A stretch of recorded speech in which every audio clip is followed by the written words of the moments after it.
ಮಾನವನಿಗೆ ಸಹಜವಾಗಿ ಇರುವಂಥ ಗುಣ ಯಾವುದಪ್ಪ ಅಂದರೆ ಯಾವುದು? ಸಿಟ್ಟು. ಸಿಟ್ಟು. ಒಬ್ಬೊಬ್ಬರು ಕಾಮೂರು ಇರ್ತಾರೆ, ಒಬ್ಬನು ಸಿಟ್ಟೇ ಬರೋದಿಲ್ಲ, ಒಬ್ಬನು ನಾರ್ಮಲಾಗೇ ಇರ್ತಾರೆ. ಹೌದಾ? ನಾವು ಏನಂದ್ರು ಒಬ್ಬರು ಸಿಟ್ಟು ಮಾಡ್ಕೊಂಡು ಹೇಳಿದವ್ರು ಕೂಡ ಇರ್ತಾರೆ. ಸಿಟ್ಟು ಆತರ, ಬಟ್ ಭಾರಿ ಕಡಿಮೆ ಅವ್ರು ಸಿಟ್ಟಾಗೋದು, ಭಾರಿ ರೇರ್ ಇರ್ತದೆ. ಬಟ್ ಒಂದು ಸಹಜವಾದ ಮನುಷ್ಯನ ಒಂದು ಗುಣ ಏನಪ್ಪ ಅಂದರೆ ಮರುವು. ಏನ ಮರುವು. ಎದಕ್ಕಂದ್ರೆ ನೋಡ್ರಿ, ಮತ್ತೆ ಯಾವ ವ್ಯಕ್ತಿನಾದ್ರು ತಗೋ ನೀವು. ಇವಾಗ ಎಲ್ಲಿಗಾದ್ರೂ ಹೊರಗೆ ಹೋಗ್ಬೇಕು ಅನ್ಕೊಂತಿರ್ತೀವಿ ಅನ್ಕೋ, ರೆಡಿಯಾಗಿ ನಾವು ಹೊರಗೆ ಹೋದಾಗ ಬೈಕಿ ಮರ್ತೋಗ್ಬಿಟ್ಟಿರ್ತೀವಿ. ಹೌದಾ? ಸಹಜವಾಗಿ ಗ್ಯಾಸ್ ಇಟ್ಟಿರ್ತೀವಿ ಅನ್ಕೋ, ಗ್ಯಾಸ್ ಆಫ್ ಮಾಡೋದು ಕೂಡ ಮರ್ತೋಗ್ಬಿಟ್ಟಿರ್ತೀವಿ. ಒಂದ್ಸರಿ ಸಣ್ಣಗಿಡೋದು ಕೂಡ ಮರ್ತೋಗ್ಬಿಟ್ಟಿರ್ತೀವಿ. ಸಹಜವಾಗಿ ಅದು ಮರುವು. ಸ್ಕೂಲುಗಳಾಗ ಟೀಚರ್ ಹೇಳ್ತಿದ್ರು ಕೂಡ ಅದು ಇವಾಗ ಕೇಳಿರ್ತೀವಿ, ಆಮೇಲೆ ಮರುವು. ಒಂದೊಂದ್ಸರಿ ಎಕ್ಸಾಮ್ಗೆ ಹೋಗಿ ಹಾಲ್ ಟಿಕೆಟ್ ಕೂಡ ಮರ್ತೋಗಿ ಬರೋ ಸ್ಟೂಡೆಂಟ್ಸ್ ಕೂಡ ಇದಾರೆ. ಮತ್ತೆ ಮರ್ತೋಗಿ ಮತ್ತೆ ವಾಪಸ್ ಹೋಗಿ ಹಾಲ್ ಟಿಕೆಟ್ ತನ್ಕೊರೋ ಸ್ಟೂಡೆಂಟ್ಸ್. ಯಾಕಂದ್ರೆ ನಾನು ಓದುವಾಗ ಕೂಡ ಫ್ರೆಂಡು ಹಾಲ್ ಟಿಕೆಟ್ ಮರ್ತೋಗಿದ್ದ. ಒಂದೊಂದು ಟೈಮ್ನಲ್ಲಿ ದುಡ್ಡು ಎತ್ತಿಟ್ಟಿರ್ತಾರ, ನೋಡ್ರು ಎಲ್ಲಿ ಎತ್ತಿಟ್ಟಿರ್ತಾರ, ಹುಡುಕ್ತಿರ್ತಾರ, ಇಲ್ಲಿಟ್ಟಿಟ್ಟು ಅಲ್ಲಿಟ್ಟಿಟ್ಟು ಮರುವು. ನೀನು ನೋಡು, ಮತ್ತೆ ಭಾರಿ ಮಂದಿಗೆ ಆ ಮರುವು ಅನ್ನೋದು ಸಹಜವಾಗಿರುವಂಥ ಗುಣ. ಅದು ಒಂದ್ಸರಿ ಚಾರ್ಜಿಂಗ್ ಇಟ್ಟುಬಿಟ್ಟಿರ್ತೀವಿ, ಅದು ಆಫ್ ಮಾಡೋದು ಕೂಡ ಮರ್ತೋಗ್ಬಿಟ್ಟಿರ್ತೀವಿ. ಅದು ಹಂಗೆ 100% ಆಗಿ ಅದು ಹಂಗೆ ಇರ್ತದೆ. ಆಮೇಲೆ ಹೋಗಿ ಅದನ್ನು ಸ್ವಿಚ್ ಹಾಕೋದು ಕೂಡ ಮರ್ತೋಗ್ಬಿಡ್ತೀವಿ. ಒಂದ್ಸರಿ ಚಾರ್ಜಿಂಗ್ ಇಟ್ಟಿರ್ತೀವಿ, ಸ್ವಿಚ್ ಹಾಕೋದು ಕೂಡ ಮರ್ತೋಗಿ ಚಾರ್ಜಿಂಗ್ ಆಗೈತೆ ಅನ್ಕೊಂಡಿರ್ತೀವಿ. ಇದು ಎಲ್ಲರಿಗೂ ಇರುವಂಥದ್ದು ಗುಣ ಇದು. ಹೌದಾ? ಯಾರಿಗೆಲ್ಲ ಇದು ಮರುವು ಅನ್ನೋದು ಯಾರಿಗಿಲ್ಲ ಹೇಳ್ರಿ?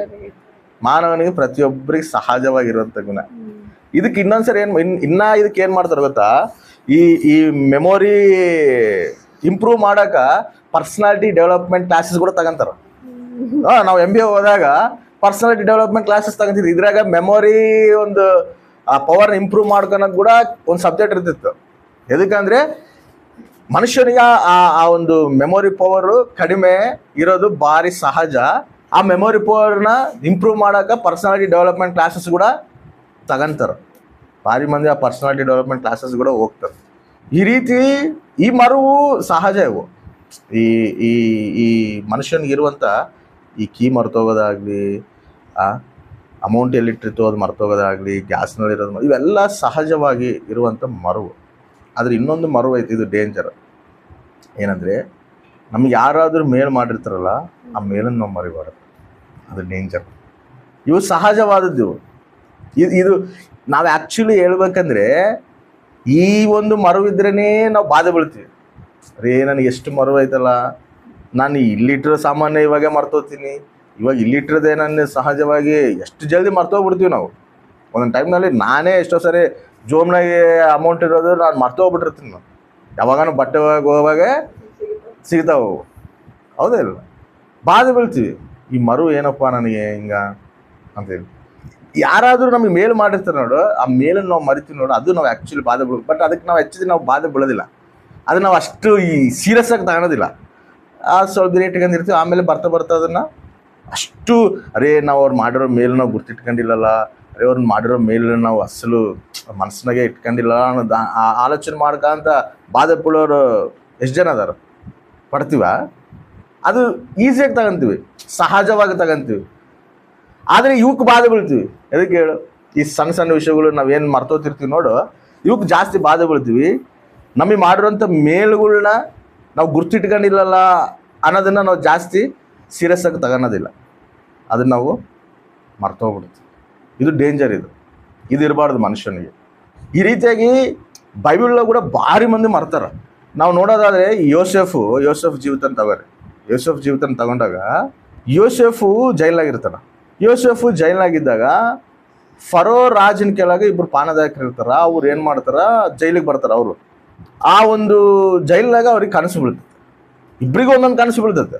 ಒಬ್ಬನಿಗೆ ಒಂದು ಕನಸು ಬೀಳ್ತೈತೆ. ಏನು ಕನಸು ಬೀಳ್ತೈತೆ? ಅವನಿಗೆ ತಲೆ ಮೇಲೆ 3 ಪುಟ್ಟುಗಳು ಇಟ್ಟಿರ್ತಾನೆ.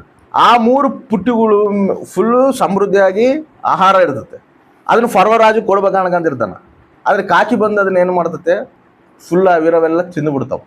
ಇದೊಂದು ಕನಸು ಬಿಟ್ಟಿರ್ತೈತೆ. ಅವ್ನು ಹೇಳ್ತಾನೆ, ಕನಸಿನ ಅರ್ಥ ಏನಪ್ಪ, ನೀನು ಕನಸಿನ ಅರ್ಥ ಹೇಳ್ತೀಯ ಅಂತೇಳಿ ಹೇಳಾರ, ನಿನ್ನ ಕನಸಿನ ಅರ್ಥ ಏನು ಹೇಳು ಅಂತೇಳಿ ಯೋಸೇಫ್ ಕೇಳಿದಾಗ ಅವನು ಏನಂತ ಹೇಳ್ತಾನಂದ್ರೆ, ಈ 3 ಪುಟ್ಟಗಳು 3 ದಿನಗಳು ಆಹಾರ ಸಮೃದ್ಧಿ ಏನೈತಲ್ಲ ಅದನ್ನ ನೀನು ಫರೋ ಕೊಡ್ಬೇಕು ಅನ್ಕೊಂತಿದೆಯಲ್ಲ, ಅದನ್ನೆಲ್ಲ ಕಾಕಿ ಹೆಂಗೆ ತಿಂದ್ಬಿಟ್ಟದ್ದು ಹಂಗೆ ನಿನ್ನ 3 ದಿನದಲ್ಲಿ ಫರೋ ರಾಜು ನಿನ್ನ ತಲೆನೇ ತೆಗೆದು ಬಿಡ್ತಾನ ಅಂತ ಹೇಳ್ತಾನೆ. ಇನ್ನೊಬ್ಬನು ಕನಸು ಬಿದ್ದಿರ್ತದೆ, ಅವ್ನು ಬರ್ತಾನೆ. ಅವ್ನು ನನ್ನ ಎದುರಿಗೆ ಒಂದು ದ್ರಾಕ್ಷ ಬಳ್ಳಿ ನಾನು ನೋಡ್ತಾ ಇದ್ದೀನಿ. ಆ ದ್ರಾಕ್ಷ ಬಳ್ಳಿಗೆ 3 ಕೊಂಬೆಗಳು ಬಂದವ. ಆ 3 ಕೊಂಬೆಗಳಲ್ಲಿ ಹೂವುಗಳೆಲ್ಲ ಚಿಗುರು ಬಿಟ್ಟವ, ಫಲ ಕೊಡ್ತದವ. ಫಲ ಕೊಡ್ತಿರುವಾಗ ನಾನು ಫರೋ ರಾಜಿಗೆ ದ್ರಾಕ್ಷಾರಸ ಕೊಡ್ಬೇಕಂತೇಳಿ ಆ ದ್ರಾಕ್ಷ ಫಲಗಳೆಲ್ಲ ಕೊಟ್ಟಿದ್ದನ್ನೆಲ್ಲ ಅದನ್ನೆಲ್ಲ ತೆಗೆದು ನಾನು ದ್ರಾಕ್ಷಾರಸನಾಗಿ ಹಿಂಡಿ ಅದನ್ನ ತಗೊಂಡೋಗಿ ನಾನು ಫರೋ ರಾಜಿಗೆ ಕೊಟ್ಟಿನಿ ಅಂತ ಹೇಳ್ತಾನೆ. ಇದು ಕನಸು ಬಿದ್ದಿತ್ತು.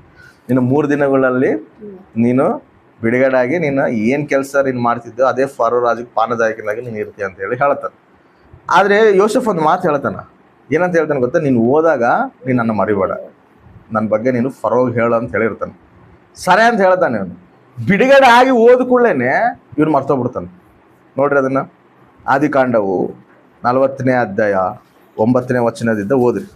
ಆಗ ಪಾನದಾಯಕರಲ್ಲಿ ಮುಖ್ಯಸ್ಥನು ಯೋಸೇಫನಿಗೆ, ನನ್ನ ಕನಸಿನಲ್ಲಿ ಒಂದು ದ್ರಾಕ್ಷಾಲತೆಯನ್ನು ನನ್ನೆದುರಾಗಿ ಕಂಡೆನು. ಅದಕ್ಕೆ 3 ಕವಲುಗಳಿದ್ದವು. ಅದು ಚಿಗುರುತ್ತಲೇ ಹೂಗಳನ್ನು ಬಿಟ್ಟಿತ್ತು. ಆ ಹೂಗಳು ಗೊಂಚಲುಗಳಾಗಿ ಹಣ್ಣಾದವು.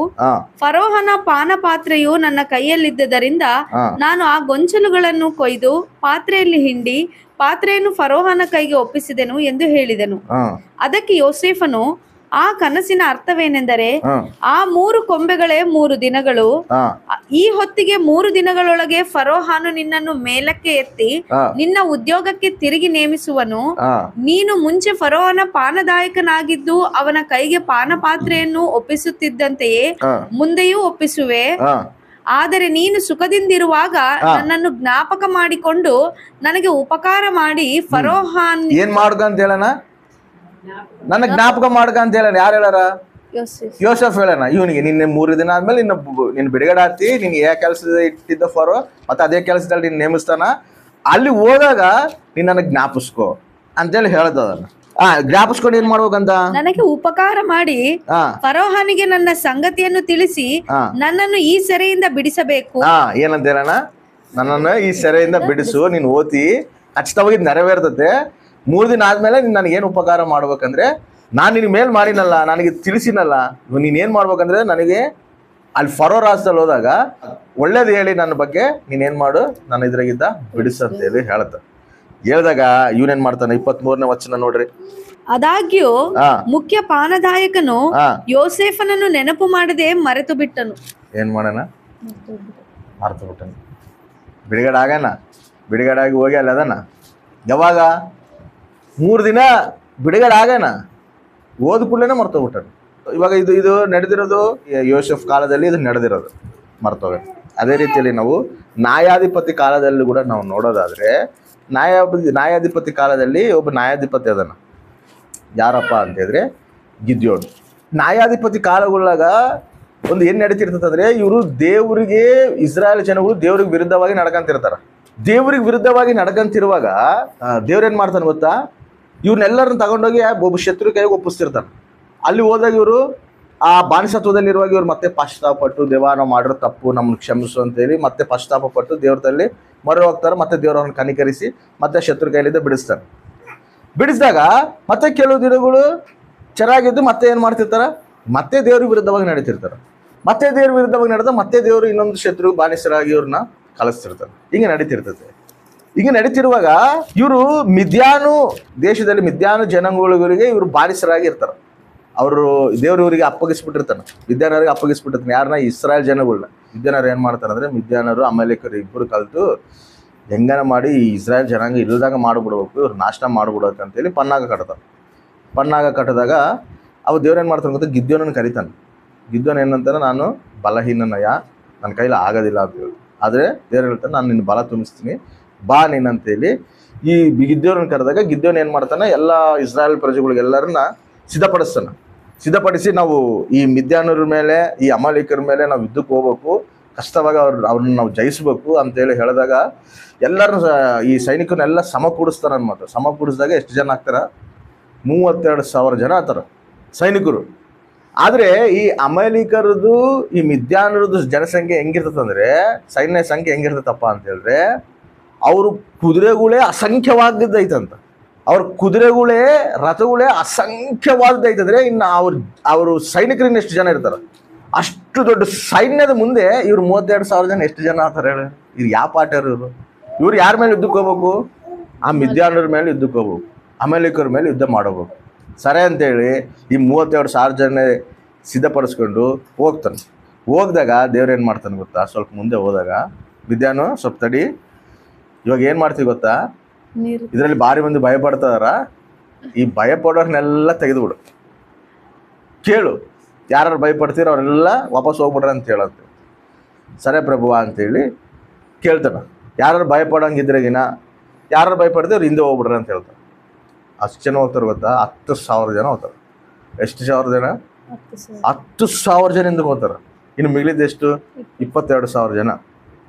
32,000ದಾಗ ಇಲ್ಲಿ ನೋಡು, ಸೈನ್ಯ ದೊಡ್ಡದು, ಬಲವಂತರು, ಗುಂಪು ಜಾಸ್ತಿ, ಇವ್ರ ಗುಂಪು ಕಡಿಮೆ. ಗುಂಪು ಕಡಿಮೆ ಆದರೆ ಯಾರ ಮೇಲೆ ನಂಬಿಕೆ ಇಟ್ಕೊಂಡು ಹೋಗ್ತಾರೆ ಇವರು? ದೇವ್ರ ಮೇಲೆ ನಂಬಿಕೆ ಇಟ್ಕೊಂಡು ಹೋಗ್ತಾರೆ. ಆದರೆ 10,000 ಜನ ಏನಿಲ್ಲ, ದೇವ್ರ ಮೇಲೆ ನಂಬಿಕೆ ಇಲ್ಲ. ಏನು ನಂಬಿಕೆ ಐತೆ ಅಂದರೆ, ನಮಗಿನ ಶತ್ರು ಬಲವಂತನ ಅದನ, ನಮಗಿನ ಶತ್ರು ಸೈನ್ಯ ಜಗ್ಗಿ ಐತೆ. ಇಷ್ಟು ಶತ್ರುಗಳ ಮೇಲೆ ನಾವು ಹೆಂಗೆ ಜಯ ಹೊಂದುತ್ತೀವಿ? ಇಷ್ಟು ಶತ್ರುಗಳ ಮೇಲೆ ನಾವು ವಿಜಯ ಹೊಂದುತ್ತೀವಿ? ನಮ್ದು ನೋಡೋ ಜನಸಂಖ್ಯೆ ಕಡಿಮೆ ಐತೆ ಅನ್ಕೊಂಡು ಇವರು ಯಾರನ್ನ ನೋಡ್ತಿರ್ತಾರಂದ್ರೆ, ಮನುಷ್ಯರನ್ನ ನೋಡ್ತಾರ, ಅವ್ರಿಗಿರೋ ಬಲ ನೋಡ್ತಾರ, ದೇವ್ರನಲ್ಲಿ ಇರೋಂಥ ಬಲನ, ದೇವ್ರ ಮೇಲೆ ಇರೋಂಥ ವಿಶ್ವಾಸನ ಇವರು ಇಟ್ಕೋವಲ್ರು. ಅದಕ್ಕೆ ದೇವ್ರೇನು ಮಾಡ್ತಾನ, ನೀವು ಹಿಂದೆ ಹೋಗ್ಬಿಟ್ರು, ಬೇಡ, ನಾವು ಯುದ್ಧ ಮಾಡಬೇಕು, ಅಪವಾದಿತಲ್ಲಿ ನಾವು ಯುದ್ಧ ನಿಂತ್ಕೋಬೇಕು, ನಾವು ದೇವ್ರ ಚಿತ್ತ ನೆರವೇರಿಸ್ಬೇಕು ಅಂತ ಹೇಳಿದ್ರೆ, ನಾವು ಶತ್ರು ನಮಗಿನ ಬಲವಂತನೇ, ನಮಗಿನ ಅವನ ಸೈನ್ಯ ದೊಡ್ಡದೇ, ನಮ್ಮ ಸೈನ್ಯ ಕಡಿಮೆನೇ. ಅದು ನಾವು ಯಾರನ್ನ ನೋಡಿ ಯುದ್ಧಕ್ಕೆ ಹೋಗ್ಬೇಕು? ದೇವ್ರ ನೋಡಿ ಯುದ್ಧಕ್ಕೆ ಹೋಗ್ಬೇಕು. ನಾವು ಯುದ್ಧನಲ್ಲಿ ಭಯಪಟ್ಟಿವಂದರೆ ನಿನ್ನಿಂದ ಉಪಯೋಗ ಬರೋದಿಲ್ಲ ಅಂತೇಳಿ ದೇವ್ರೇನು ಮಾಡ್ತಾನೆ? ಅಲ್ಲಿದ್ದ ದೂರ ತಳ್ಳಿಬಿಡ್ತಾನೆ. ನಾವು ಯಾವತ್ತಾದ್ರೂ ಕೂಡ ಏನೇ ಮಾಡ್ಬೇಕಂದ್ರೂ ಕೂಡ, ಏನೇ ದೇವ್ರ ಕೆಲಸ ಮಾಡ್ಬೇಕು, ಏನೇ ದೇವ್ರ ಚಿತ್ತ ನೆರವೇರಿಸ್ಬೇಕಂದ್ರೂ ಕೂಡ ಶತ್ರು ನೋಡಿ ನಾವು ಭಯಪಡುವಂಥವ್ರಾಗಿರಬಾರ್ದು. ಶತ್ರುಗಿನ ಬಲವಂತರು ನಮ್ಮ ತಂದೆ, ಆಮೇನ್, ನಮ್ಮ ದೇವರು, ಸೈನ್ಯ ಮೂಲಕ ಅಧಿಪತಿಯನ್ನ ಯೆಹೋವ, ಆತ ನಮ್ಮ ಪಕ್ಷ ನಿಂತು ಯುದ್ಧ ಮಾಡ್ತಾನ. ನಾವು ಯುದ್ಧ ಮಾಡೋದಲ್ಲ, ದೇವರೇ ಯುದ್ಧ ಮಾಡ್ತಾನ. ನಾವು ಗುರ್ತಿಸ್ಬೇಕು. ನಾವು ಸೇವೆ ಮಾಡ್ತಾ ಇದೀವಿ, ಸೇವೆ ಮಾಡ್ತಿರುವಾಗ ನಾನಾ ರಕವಾದ ಆತಂಕಗಳು ಬರ್ತಿರ್ತಾವೆ, ನಾನಾ ರಕಗಳು ಶತ್ರುಗಳು ಎದ್ದಾಳ್ತಾರ. ಇದು ನೋಡ್ರಿ, ಇನ್ನ ಸಣ್ಣದು ನಮ್ದು ಪರಿಚರ್ಯ, ಇಷ್ಟು ಸಣ್ಣ ಪರಿಚರ್ಯಗೆ ಇಷ್ಟು ಶತ್ರುಗಳು ಎದ್ದಾರ. ಇಷ್ಟು ಸಣ್ಣ ಪರಿಚರ್ಯಗೆ ಇಷ್ಟು ಶತ್ರುಗಳು ಎದ್ದಾರ. ಇನ್ನು ದೇವರು ನಮಗೆ ಪರಿಚರ್ಯ ನಮಗೆ ವಿಸ್ತಾರವಾಗಿ ದೇವ್ರು ಅಭಿವೃದ್ಧಿ ಪಡಿಸಾಗ ಇನ್ನೆಷ್ಟು ಶತ್ರುಗಳು ಹೆಚ್ಚಾತಾರ. ನಾವೇನು ಅನ್ಕೊಂತೀವಿ? ಪರಿಚರ್ಯ ಅಭಿವೃದ್ಧಿ ಆದಂಗೆಲ್ಲ ಶತ್ರುಗಳು ಅಣಗ್ಬಿಡ್ತಾರಂತ ನಾವು ಅನ್ಕೊಂತೀವಿ. ಇವಾಗಿರೋ ಶತ್ರುಗಳು ಅಣಗ್ಬೋದು, ಹೊಸ ಶತ್ರುಗಳು ಉಟ್ಕೊಂತಾರ, ಅದು ನಮಗೆ ಗೊತ್ತಿಲ್ಲ. ಈ ಶತ್ರುಗಳು ಮುಚ್ಚಿದ್ರೆ ಇದಕ್ಕಿಂತ ಕರಡುಗಟ್ಟು ಶತ್ರುಗಳು ಎದ್ದಾಳ್ತಾರ. ಅವಾಗ ಭಯಪಟ್ಟಿವಂದರೆ ದೇವ್ರ ಚಿತ್ತನ ನೆರವೇರ್ಸೋಕ್ಕಾಗೋದಿಲ್ಲ, ದೇವ್ರ ಉದ್ದೇಶನ ನೆರವೇರ್ಸೋಕ್ಕಾಗೋದಿಲ್ಲ. ನಾವೇನು ಮಾಡಬೇಕು? ವಿಶ್ವಾಸ ದೇವ್ರ ಮೇಲೆ ಇಟ್ಟು ನಾವು ನಡೆಯುವಂಥವ್ರಾಗಿರ್ಬೇಕು. ಈ 22,000 ಜನ ಅದೇ ವಿಶ್ವಾಸ ಇಡ್ತಾರೆ. ವಿಶ್ವಾಸ ಇಟ್ಟು ಏನು ಮಾಡ್ತಾರ? ಸರಿ, ಏನಾಗ್ತದಾಗಲಿ, 10,000 ಜನ ಹೋಗ್ಯಾರ, ಹೋಗ್ಲಿ ಬಿಡು, ನಾವೆದೀವಲ್ಲ, ನಾವೇ ಹೋಗಿ ಯುದ್ಧ ಮಾಡೋಣ ಬಾ.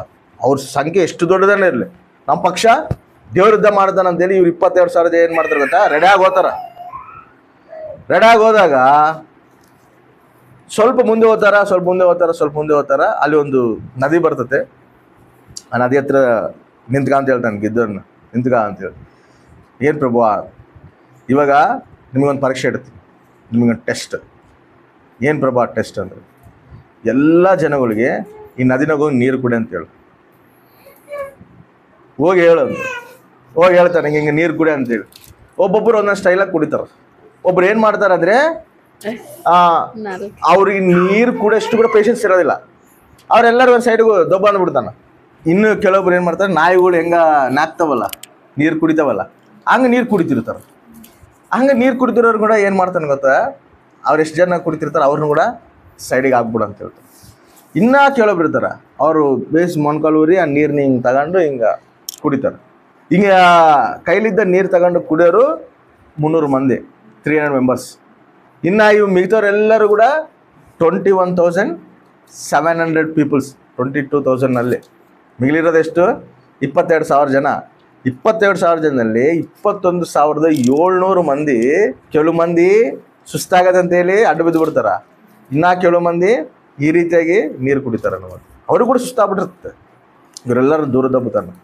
ಅಂದರೆ ಪರಿಚರ್ಯ ದೇವರು ಕರೆದು ದೇವ್ರ ಕೆಲಸ ಮಾಡು, ನಾನು ಎದೀನಿ, ಯುದ್ಧ ಮಾಡು ಅಂತೇಳಿ ನಿಂದಿರಿಸಿ ನಡೆಸ್ತಿರುವಾಗ ಸ್ವಲ್ಪ ಮಂದಿ ಏನೋ ಸ್ಟಾರ್ಟಿಂಗ್ ಹೋಗ್ಬಿಟ್ಟಾರ. ಇವ್ರೇನೋ ಸ್ವಲ್ಪ ಪ್ರಯಾಣ ಮಾಡ್ಯಾರ. ಪ್ರಯಾಣ ಆದ್ಮೇಲೆ ಏನಾಗ್ಬಿಟ್ಟಾರ, ಸುಸ್ತಾಗಿ ಹಿಂದೆ ಜರಿದು ಬಿಟ್ಟಾರ. ಸುಸ್ತಾಗಿ ಹಿಂದೆ ಜರೋರು ಕೂಡ ದೇವ್ರೇನು ಮಾಡೋಣ, ಹೋಗ್ಬಿಡ್ರಿ ನೀವು ಕೂಡ ಬೇಡ. ಇವ್ರೇನು ಮಾಡ್ಯಾರ, ಇನ್ನು 300 ಜನ ಹಿಡ್ಕೊಂಡ. ಆ ಒಂದು ಶತ್ರು ಸೈನ್ಯನ ಎದುರಿಸಕ 32,000 ಜನನೇ ಕಡಿಮೆ ಅಂದರೆ ಇನ್ನು 300 ಜನ ಅಂದರೆ ಎಷ್ಟು? 300 ಜನ ಏನು ಮಾಡೋಕ್ಕಾಗತ್ತೆ?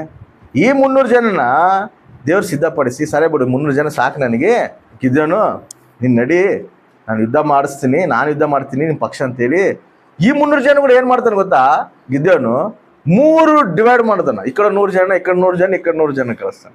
300 ಜನನೇ ಒಂದು ಸರಿ ಹೋದ್ರೆ ಕೂಡ ಅಷ್ಟು ದೊಡ್ಡ ಸೈನ್ಯಾಗಿ ಇವರು ತಟ್ಕನಕ್ ಆಗೋದಿಲ್ಲ. ಅದ್ರಾಗ ಮತ್ತೆ 100 ಜನ ಈ ಕಡೆ, 100 ಜನ ಈ ಕಡೆ, 100 ಜನ ಈ ಕಡೆ. ಇವ್ರ ಪಕ್ಷ ದೇವರೇ, ಇಸ್ರಾಯೇಲ್ ಪಕ್ಷ ದೇವರೇ ಇದ್ದು ದೇವರ ಯುದ್ಧದಲ್ಲಿ ಇಸ್ರಾಯೇಲ್ ಜನಗಳಿಗೆ ಜಯ ಕೊಡ್ತಾನ, ಅವ್ರನ್ನೆಲ್ಲರೂ ನಿರ್ಮೂಲ ಮಾಡ್ತಾರೆ. ಲಾಸ್ಟಿಗೆ ಅವ್ರು ಏನು ಮಾಡ್ತಾರೆ ಗೊತ್ತಾ, ಓಡೋತಾರ. ಓಡೋತಿದ್ರೆ ಇವ್ರೇನು ಮಾಡ್ತಾರ, ಈ 300 ಜನ ಗಿದ್ಯೋನ್ ಇವರೆಲ್ಲರೂ ಓಡಿಸ್ತಾರ. ದೇವ್ರವ್ರ ಇವ್ರ ಪಕ್ಷ ಯುದ್ಧ ಮಾಡ್ತಾನ. ಯುದ್ಧ ಮಾಡಿದ್ರೆ ಅವ್ರು ಓಡೋತಿದ್ರು, ಇವ್ರು ಓಡೋತಾರ. ಓಡಿಸಿ ಅವ್ರನ್ನ ಹಠ ಮಾರಿಸ್ತಾರ. ಓಡಿಸ್ತಿರುವಾಗ ಒಂದು ಊರು ಬರ್ತದೆ. ಆ ಊರ್ನಾಗ ನಿಂತ್ಕೊಂತಾರೆ. ಗಿದ್ಯೋನ್ ಫುಲ್ಲು ಆಯಾಸ ಆಗ್ಬಿಟ್ಟಿರ್ತದೆ. ಸ್ವಲ್ಪ ನೀರು ಕೊಡ್ರಿ ಕುಡಿಯಾಕ ಅಂತ ಕೇಳ್ತಾನ. ಅವ್ರು ನೀರೇ ಕೊಡೋದಿಲ್ಲ. ಸ್ವಲ್ಪ ನೀರು ಕೊಡ್ರಿ, ಸ್ವಲ್ಪ ಕುಡಿಯಾಕ, ನಾವು ಯುದ್ಧ ಮಾಡ್ತಾ ಇದೀವಿ ಅವ್ರ ಮೇಲೆ ಅಂತ ಹೇಳಿದ್ರೆ, ನಾವು ನೀರು ಕೊಡೋದಿಲ್ಲ ನಿಮಗೆ ಅಂತ ಹೇಳ್ತಾರ. ಆವಾಗ ಗಿದ್ಯೋನ್ ಸಿಟ್ಟು ಬರ್ತೈತೆ. ಇವಾಗ ನಾವು ಅವ್ರನ್ನ ಓಡಿಸ್ಕೊಂಡು ಹೋಗಿ ಅವ್ರನ್ನ ಹತ ಮಾರಿಸಿ ಮತ್ತೆ ರಿಟರ್ನ್ ಬಂದು ನಿಮ್ಮನ್ನೆಲ್ಲರನ್ನ ಹತ ಮಾರಿಸಿ ನಾನು ಅಲ್ಲಿದ್ದು ಹೋಗ್ತೀನಿ ಅಂತ ಹೇಳ್ತಾನೆ. ಹಂಗೆ ಮಾಡ್ತಾನ. ಹೋಗಿ ಅವ್ರನ್ನೆಲ್ಲರನ್ನ, ಅಮೂಲ್ಯರನ್ನ, ಅಮೇಕರನ್ನ ಎಲ್ಲರನ್ನ ಹತ ಮಾರಿಸಿ ಬಂದು ಇವ್ರನ್ನೆಲ್ಲರನ್ನ ಹತ ಮಾಡಿ ಹೋತಾನ. ಹೋಗಿ ಇಸ್ರಾಯೇಲ್ ಜನಗಳಿಗೆ ಜಯ ಕೊಡ್ತಾನ. ದೇವರು ಜಯ ಕೊಟ್ಟಾಗ ಇಸ್ರಾಯೇಲ್ ಜನಗಳೆಲ್ಲರೂ ಏನು ಮಾಡ್ತಾರೆ ಗೊತ್ತಾ, ಈ ಜಯ ತಂದಿರೋದು ಗಿದ್ಯೋನ್ಲಿದ್ದ ನಾವು ಇಷ್ಟು ಶತ್ರು ಸೈನ್ಯನ ಓಡಿಸಿವಿ, ನಾವು ಸ್ವತಂತ್ರರಾಗಿವಿ ಅಂತೇಳಿ ಗಿದ್ಯೋನಿಗೆ ಏನು ಮಾಡ್ತಾರೆ ಗೊತ್ತಾ, ಇನ್ನು ನೀನೇ ನಮಗೆ ನ್ಯಾಯಾಧಿಪತಿ, ನೀನೊಬ್ಬನೇ ಅಲ್ಲ, ನಿನ್ನ ಮಕ್ಕಳು, ನಿನ್ನ ಮೊಮ್ಮಕ್ಕಳು, ನಿನ್ನ ತಲಾಂತರ ಕೂಡ ನಮಗೆ ನ್ಯಾಯಾಧಿಪತಿ ಆಗಿರ್ಬೇಕು ಅಂತೇಳಿ ಇವರು ಹೇಳ್ತಾರೆ. ಯಾರಿಗೆ? ಗಿದ್ಯೋನಿಗೆ ಹೇಳ್ತಾರೆ. ಗಿದ್ಯೋನಿಗೆ ಹೇಳಿದಾಗ ಗಿದ್ಯೋನ್ ಏನಂತಾರೆ ಗೊತ್ತೊಂದು ಮಾತು ಹೇಳ್ತಾನೆ, ನೀವು ನನಗೆ ನ್ಯಾಯಾಧಿಪತಿ ಅಂತ ನನ್ನ ನೇಮಿಸ್ತಿದ್ದೀರಿ, ನಾನು ನಿಮಗೆ ನ್ಯಾಯಾಧಿಪತಿ ಆಗಿರಬಾರ್ದು, ನನ್ನ ಮಕ್ಕಳು ನ್ಯಾಯಾಧಿಪತಿ ಆಗಿರಬಾರ್ದು, ದೇವರೇ ನಿಮಗೆ ನ್ಯಾಯಾಧಿಪತಿ ಆಗಿರ್ಬೇಕಂತ. ಆಮೇನ್, ಹಲ್ಲೆಲೂಯಾ. ನೋಡ್ರಿ ಮಾತು ಓದಿಸ್ತೀನಿ ನಾನು. ನ್ಯಾಯಾಧಿಪತಿಗಳು 8ನೇ ಅಧ್ಯಾಯ. ಈ ಎಲ್ಲ ಸ್ಟೋರಿ ನಮಗೆ 6ನೇ ಅಧ್ಯಾಯ, 7ನೇ ಅಧ್ಯಾಯ, 8ನೇ ಅಧ್ಯಾಯ, 9ನೇ ಅಧ್ಯಾಯ, ಈ 4 ಅಧ್ಯಾಯದಾಗ ಇರ್ತದೆ. ನೀವು ಆಮೇಲೆ ನೀವು ಓದ್ರಿ. ನಾನು ಈ ಮಾತು ಎಲ್ಲಿ ಹೇಳೋಣ ಅಂತ ನಾನು ಹೇಳ್ತೀನಿ. 8ನೇ ಅಧ್ಯಾಯ 22ನೇ ವಚನ. ತರುವಾಯಿ ಇಸ್ರಾಯೇಲ್ಯರು ಗಿದ್ಯೋನಿಗೆ ನೀನು ನಮ್ಮನ್ನು ಮಿದ್ಯಾನ್ಯರ ಕೈಯಿಂದ ಬಿಡಿಸಿದ್ದೀಯಲ್ಲ, ನೀನು ನಿನ್ನ ಮಗನು ಮೊಮ್ಮಗನು ವಂಶ ಪಾರಂಪರ್ಯವಾಗಿ ನಮ್ಮ ಮೇಲೆ ಅರಸರಾಗಿರಬೇಕು ಅನ್ನಲು. ಏನಾಗಿರ್ಬೇಕು? ನೀವೆಲ್ಲ ನಮಗೆ ರಾಜರಾಗಿರ್ರಿ. ನೀನು, ನಿನ್ನ ಮಗ, ನಿನ್ನ ಮೊಮ್ಮಗ, ಮತ್ತೆ ನೀವು ವಂಶ ಪಾರಂಪರ್ಯ ಎಲ್ಲರೂ ನಮಗೆ ಅರಸರಾಗಿರ್ರಿ ಅಂತ ಹೇಳಿ ಕೇಳಿದಾಗ ಅವಾಗ ಒಂದು ಮಾತು ಹೇಳ್ತಾನ. ಅವನು ಅವರಿಗೆ, ನಾನಾಗಲಿ ನನ್ನ ಮಗನಾಗಲಿ ನಿಮ್ಮನ್ನು ಆಳುವುದಿಲ್ಲ, ಯೆಹೋವನೇ ನಿಮ್ಮ ಅರಸನಾಗಿರುವನು. ಆಮೇನ್. ಯೆಹೋವನೇ ನಿಮಗೆ ಅರಸನಾಗಿರುವನು. ನೋಡ್ರಿ ಎಂತ ಒಂದು ಬ್ಯೂಟಿಫುಲ್ ಮಾತು ಹೇಳ್ತಾನಂದ್ರೆ ಗಿದ್ಯೋನು, ನೀವು ನನ್ನನ್ನ, ನನ್ನ ವಂಶನ, ನಮ್ಮನ್ನೆಲ್ಲರೂ ನೀವು ಅರಸರಾಗಿ ಮಾಡ್ಬೇಕಂತ ನೀವು ಅನ್ಕಂತಿದ್ದೀರಿ. ನಾವಲ್ಲ, ನಿಮಗೆ ದೇವರೇ ಅರಸನಾಗಿರ್ಬೇಕು, ಆತೇ ನಿಮಗೆ ರಾಜನಾಗಿ ಆಳ್ಬೇಕಂತೇಳಿ ಹೇಳ್ತಾರೆ. ಹೇಳಿದಾಗ ಸರಿ ಅಂತೇಳಿ ಇವರು ಗಿದ್ಯೋನೇ ನ್ಯಾಯಾಧಿಪತಿಯಾಗಿ ಮಾಡ್ತಾರ. ಗಿದ್ಯೋನೇ ನ್ಯಾಯಾಧಿಪತಿಯಾಗಿ ಇರ್ತಾನ. ನ್ಯಾಯಾಧಿಪತಿಯಾಗಿ ಇದ್ದಾಗ ಕೆಲವು ದಿನಗಳಾದ್ಮೇಲೆ ಗಿದ್ಯೋನು ಮರಣಿಸ್ತಾನೆ. ಸತ್ತಾಗ ಗಿದ್ಯೋನಿಗೆ ಅವಾಗ ಏನಾಗಿರ್ತಂದ್ರೆ, ಅವಾಗ ಬಹುತತ್ವ ವಿವಾಹಗಳಿದ್ವು. ಭಾರಿ ಮಂದಿ ಮದುವೆ ಆಗೋಣ. ಗಿದ್ಯೋನಿಗೆ 70 ಜನ ಮಕ್ಕಳು ಇರ್ತಾರೆ. ಎಷ್ಟು ಜನ? 70 ಜನ ಮಕ್ಕಳು ಇರ್ತಾರೆ. ಆ 70 ಜನದಾಗ ಒಬ್ಬ ಉಪಪತ್ನಿಗೆ ಹುಟ್ಟಿರೋನು ಅವನ ಹೆಸರು ಅಭಿಮೇಲೆಕ್. ಇವನೇನು ಮಾಡ್ತಾನ, ಇಸ್ರಾಯೇಲಿಗೆ ಇವಾಗ ಕಂಪಲ್ಸರಿ ನ್ಯಾಯಾಧಿಪತಿ ಬೇಕು. ಇವಾಗ ಇವರು 70 ಮಂದಿ ಅದಾರ. ಯಾರು? ಮಕ್ಕಳು. ಇವನು ಒಳಸಂಚಿ ಏನು ಮಾಡ್ತಾನ, ಇಸ್ರಾಯೇಲ್ ಜನಗಳ ತಳ ಹೋಗಿ, ನಾನು ಗಿದ್ಯಾನ ಉಪಪತ್ನಿ ಮಗ ಅಭಿಮೇಲಕ್, ಇವರು 70 ಜನ ಅರಸರಾಗಿ ನೀವು ನೇಮಕೊಂಡಿರ, ನ್ಯಾಯಾಧಿಪತಿಗಳಾಗಿ ನೀವು ನೇಮಕೊಂಡಿರ ಅನ್ಕೋ, ನಿಮ್ಮ ಮೇಲೆ ಎಷ್ಟು ಜನ ಅಧಿಕಾರಿಗಳಾಗಿರ್ತಾರ? 70 ಜನ ಇರ್ತಾರ. ನನ್ನ ನೀವು ಏನು ನೆನ್ಕೊಂಡಿರ ಅನ್ಕೋ, ನಾನು ಒಬ್ಬರೇ ನಿಮಗೆ ಅಧಿಕಾರಿ. ಯಾವ್ದು ಮೇಲ್ ನಿಮಗೆ? 70 ಜನ ನಿಮಗೆ ನಿಮ್ಮ ಮೇಲೆ ಅಧಿಕಾರ ಇರೋದ್ ಮೇಲ, ಒಬ್ಬನೇ ನಿಮ್ಮ ಮೇಲೆ ಅಧಿಕಾರ ಇರೋದ್ ಮೇಲ ಅಂತೇಳಿ ಹೇಳ್ದಾಗ ಇವ್ರೇನು ಮಾಡ್ತಾರ? ಒಬ್ಬನೇ ಮೇಲ್ಬಿಡಯ್ಯ, 70 ಜನ ನಮ್ಮ ಮೇಲೆ ಆಳೋದೇನೈತೆ, ಒಬ್ಬನೇ ಆಳಿದ್ರೆ ಚೆನ್ನಾಗಿರ್ತೈತೆ ಅಂತೇಳಿ ಇವನೇನು ಮಾಡ್ತಾನೆ, ಒಳಸಂಚು ಮಾಡಿ, ಮತ್ತು ನಾನೇ ಆಳ್ಬೇಕಂದ್ರೆ ಅವ್ರು ನಮಗೆ ವಿರುದ್ಧವಾಗಿ ಬರ್ತಾರಲ್ಲ, ನಾವೇನು ಮಾಡೋಣ, ಅವರೆಲ್ಲರನ್ನ ಸಾಯಿಸ್ಬಿಡೋಣ. ಯಾರನ್ನ? ಗಿದ್ಯೋನ ಮಕ್ಕಳನ್ನ. ಆ್ಯಕ್ಚುಲಿ ಇವ್ರು ಬಾಣಿಸತ್ವಲಿಂದ ಬಿಡಿಸಿರೋದು ಯಾರು? ಗಿದ್ಯೋನು. ದೇವರು ಗಿದ್ಯೋನನ್ನು ಮಾಡಿಕೊಂಡು ಗಿದ್ಯೋನ್ಲಿದ್ದು ಯುದ್ಧ ಮಾಡಿ ಅಮಾಲೇಕರ ಮೇಲೆ, ಮಿದ್ಯಾನರ ಮೇಲೆ ಜಯ ಕೊಟ್ಟಾನ. ಜಯ ಕೊಟ್ಟಿದ್ರೆ ಇವ್ರು ಏನು ಮಾಡ್ತಾ ಇರುವಾಗ ಗಿದ್ಯೋನನ ಮಕ್ಕಳನ್ನೇ ಸಾಯಿಸ್ಬೇಕಂತೇಳಿ ಪ್ರಯತ್ನ ಪಟ್ಟಾರ. ಲಾಸ್ಟಿಗೆ ಏನು ಮಾಡ್ತಾರೆ ಗೊತ್ತಾ? 70 ಜನನ ಮಕ್ಕಳನ್ನ ಸಾಯಿಸ್ಬಿಡ್ತಾರೆ. ಯಾರು? ಇಸ್ರಾಯೇಲರೇ. ಅರೇ ನಮ್ಮ ಸಲುವಾಗಿ ಯುದ್ಧ ಮಾಡೋಣಯ್ಯ, ನಮ್ಮನ್ನ ಬಾನಿಸತ್ವಲಿಂದ ಬಿಡಿಸೋಣ, ದೇವರು ಗಿದ್ಯೋನ ಹಿಡ್ಕೊಂಡು ನಮ್ಮನ್ನ ದೇವ್ರು ಎಷ್ಟೋ ಸ್ವತಂತ್ರರಾಗಿ ಮಾಡೋಣ, ಆ ಶತ್ರುಗಳಿಂದ ನಮ್ಮನ್ನು ಬಿಡಿಸೋಣ. ಇಲ್ಲಾಂದರೆ ಅವತ್ತೇ ಆ ಶತ್ರುಗಳು ಬಂದಿದ್ರೆ ನಾವು ಹೆಸರು ಇರ್ತಿದ್ದಿಲ್ಲ, ನಾವು ನಿರ್ಮೂಲ ಆಗ್ಬಿಡ್ತಿದ್ವಿ. ಗಿದ್ದೋನಲ್ಲಿದ್ದ ನಮಗೆ ದೇವ್ರ ಸ್ವತಂತ್ರರಾಗಿ ನಮ್ಮನ್ನು ಮಾಡೋಣ. ಇವತ್ತು ನಾವು ಆನಂದವಾಗಿ ನಾವು ಎದಿವಂದರೆ ಗಿದ್ದೋನಲ್ಲ ಕಾರಣ. ಅವ್ರ ಕುಟುಂಬನ ನಾವು ತಲಾಂತರಾಂತರವಾಗಿ ನಾವು ಜ್ಞಾಪಿಸ್ಕೋಬೇಕು. ಅಕಸ್ಮಾತ್ ಇವನೇನಾದ್ರು ಒಳಸಂಚು ಮಾಡಿ ಅವು ಗಿದ್ದೋನ ಮಕ್ಕಳನ್ನ ಸಾಯಿಸ್ಬಿಡೋಣ ಅಂತೇಳಿ ಅಭಿಮೇಲೆ ಕೇಳಿದ್ರು ಕೂಡ, ಅವ್ರು ಸಾಯಿಸ್ತಿರುವ ಕೂಡ ಬಂದು ಏನು ಹೇಳ್ಬೇಕ್ರಿ? ಎದಕ್ಕೆ ಸಾಯಿಸ್ತಿದ್ರಿ? ಮುಟ್ಟೇಬಾಡ್ರಿ ಅವ್ರನ್ನ, ಅಸಲು ಮುಟ್ಟಬಾಡ್ರಿ ಅವ್ರನ್ನ ಅಂತಾರ ಪ್ರಜೆಗಳು ಬಂದು ಸ್ಟಾಪ್ ಮಾಡ್ಬೇಕಲ್ಲ. ಗಿದ್ಯೋನು ಯಾರು? ನಮ್ಮ ಸಲುವಾಗಿ ಕಷ್ಟಪಟ್ಟನಲ್ಲ, ನಮ್ಮ ಸಲುವಾಗಿ ಇದು ಮಾಡೋಣ ಅಂತೇಳಿ ಒಂದು ಮಾಡಿರೋ ಮೇಲಿಗೆ ಒಂದು ಗುರ್ತಿಟ್ಕೋಬೇಕಲ್ಲ. ಗುರ್ತಿಟ್ಕೊಂಡಿಲ್ಲ ಅವರು. ಏನು ಮಾಡ್ತಾರೆ ಗೊತ್ತಾ? 70 ಮಂದಿನೇ ಸಾಯಿಸ್ತಾರೆ. ನೋಡ್ರಿ, ಅದನ್ನೇ ನೆಕ್ಸ್ಟ್ ಹೇಳ್ತಾರೆ ನೋಡಲ್ಲಿ, 35ನೇ ವಚನ, 8:35.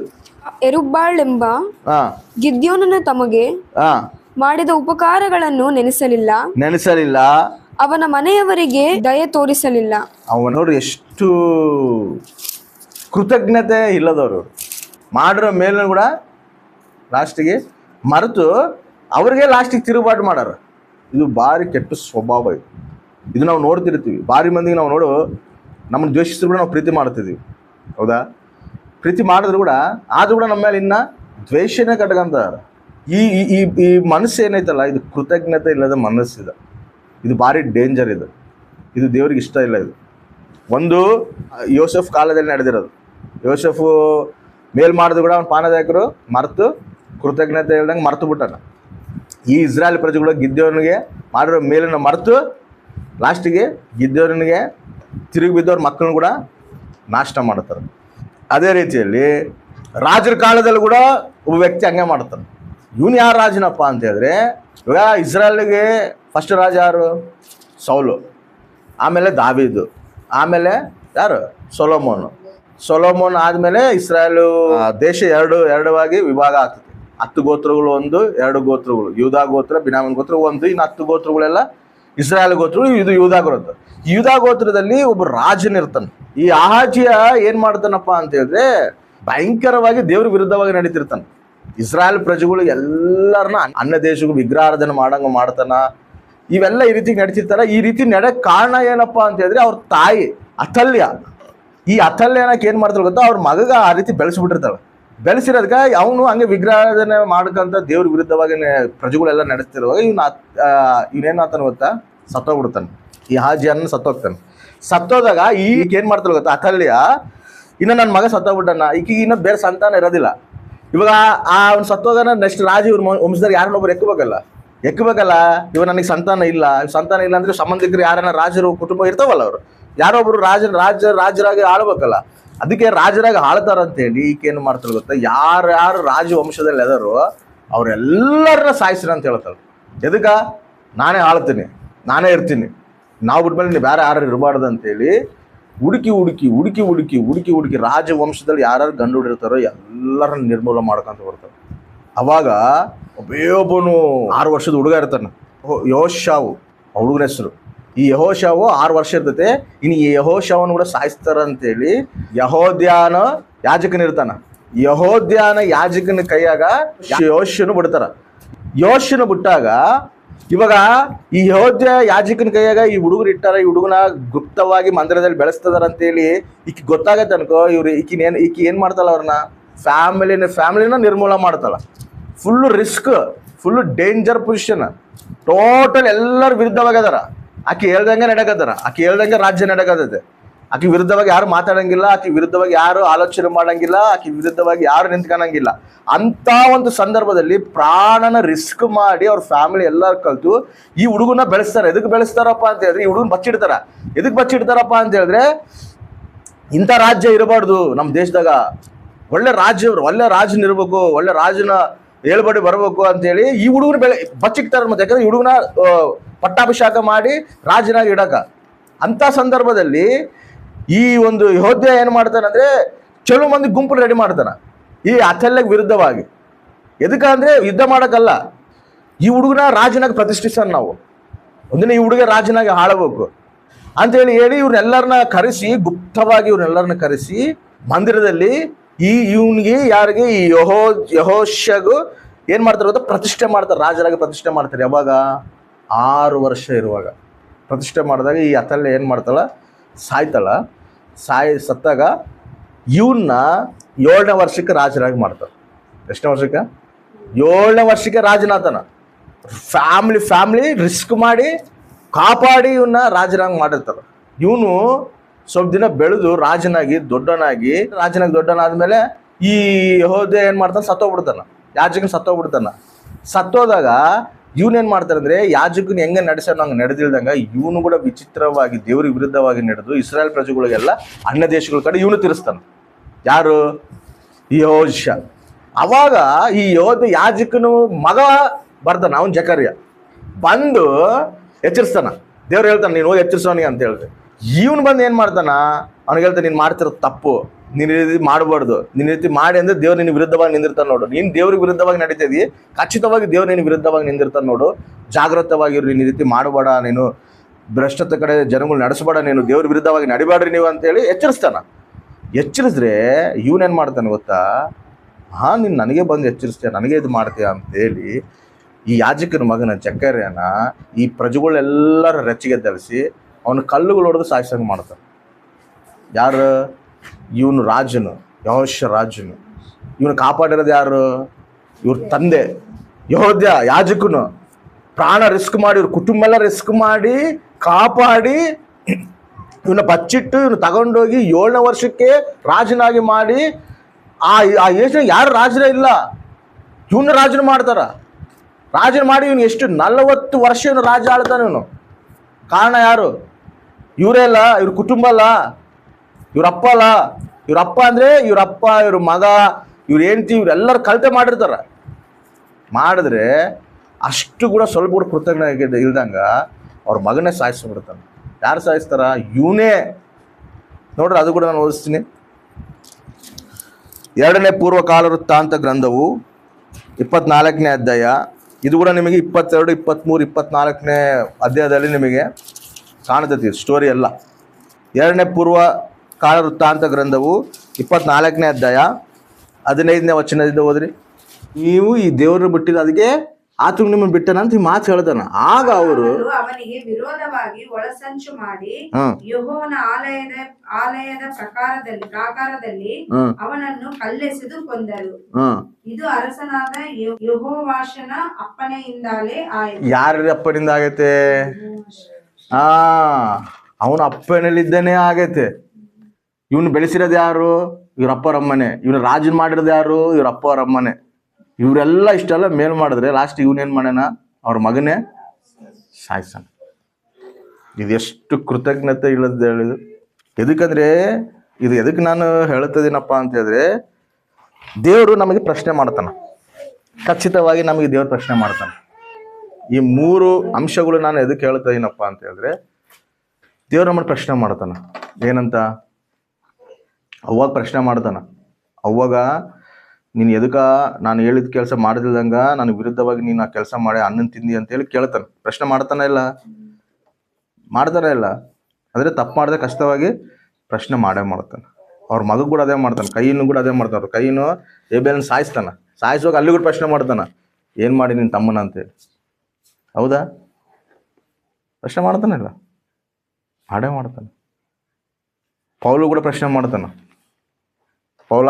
ಸೌಲಾ ಏನು ಮಾಡ್ತಿದ್ದೀನಿ ನೀನು, ನಮ್ಮ ಸಂಘಕ್ಕೆ ಏನು ಮಾಡ್ತಿದ್ದೀನಿ ನೀನು? ಅಂದರೆ ದೇವ್ರಿಗೆ ವಿರುದ್ಧವಾಗಿ ನಾವು ಏನೇ ಹೆಜ್ಜೆ ಹಾಕಿ ನಾವೇನೇ ಮಾಡೋಕ್ಕೆ ಹೋಗಿ ನಾವು ಕೃತಜ್ಞತೆ ಇಲ್ದಂಗೆ ನಾವು ಎದೀವಿ ಅಂದರೆ ಖಚಿತವಾಗಿ ನಮಗೆ ಪ್ರಶ್ನೆ ಮಾಡ್ತಾನ. ಅವರಿಗೆ ಮಾಡೋಣಂದ್ರೆ ನಮಗೆ ಕೂಡ ಮಾಡ್ತಾನೆ, ನಮಗೆ ಕೂಡ ಕೇಳ್ತಾನೆ. ಏನು ಕೃತಜ್ಞತೆರಾಗಿರ್ಬೇಕಪ್ಪ ಅಂತಂದ್ರೆ, ಏನು ಕೃತಜ್ಞತೆರಾಗಿರ್ಬೇಕಂದ್ರೆ ನಮಗೆ ಮಾಡಿರೋಂಥ ಮೇಲು ನಾವು ಮರಿಬಾರ್ದು. ಏನು ಮೇಲು? ನಮ್ಮ ಜೀವಿತದಲ್ಲಿ ದೇವರು ಏನು ಮಾಡ್ಯಾನೋ, ಏನು ಮೇಲು ಮಾಡ್ಯಾನೋ ಆ ಮೇಲಿಗೆ ನಾವು ಕೃತಜ್ಞರಾಗಿರ್ಬೇಕು. ಮನುಷ್ಯರು ಮಾಡಿರೋಂಥ ಮೇಲಿಗೂ ನಾವು ಕೃತಜ್ಞರಾಗಿರ್ಬೇಕು, ದೇವ್ರು ಮಾಡಿರೋಂಥ ಮೇಲಿಗೂ ನಾವು ಕೃತಜ್ಞರಾಗಿರ್ಬೇಕು.